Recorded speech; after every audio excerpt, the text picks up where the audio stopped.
West பெங்காலை வெற்றி பெற்ற பிஜேபியால் தமிழ்நாட்டையும் ஜார்க்கண்டையும் பஞ்சாபையும் தெலுங்கானாவையும் கேரளத்தையும் வெற்றி பெற முடியாதா அப்படின்னு பாருங்க, காத்துருங்க. அதுக்கு பெஸ்ட் எக்ஸாம்பிள் நான் சொல்லியிருக்கேன். எங்கள் தாத்தா எப்படி இருந்தார் தெரியுமா? சந்தோஷம். அப்பா அப்படி இருந்தார். ஓ சந்தோஷம். நான் என்னென்னலாம் பண்ணேன் தெரியுமா? ரொம்ப சந்தோஷம். ஏன் நீ இப்போ வரைக்கும் வேலைக்கு போகிற? ஏன்னா பையன் தான் வேலைக்கு போயிட்டான்ல, நீ ஏன் வேலைக்கு போகிற? நான் வேலைக்கு செஞ்சாதாங்க அது கரெக்டு. நம்ம பணம்னு இருக்கணுங்க, சொல்கிறோம்ல. அப்போ நம்ம உழைப்புன்னு ஒன்று இருக்கணும்ல அரசியலில். அவர் பார்த்து பாருன்ட்டு விட்டுட்டு உட்காருவீங்களா?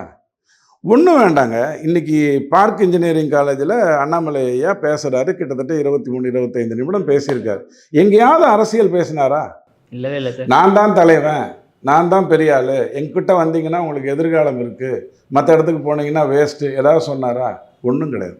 அந்த மாணவனுக்கு என்ன பேசணும்? நான் வந்திருக்கிறது ஒரு அகடமிக் செலிப்ரேஷனுக்கு.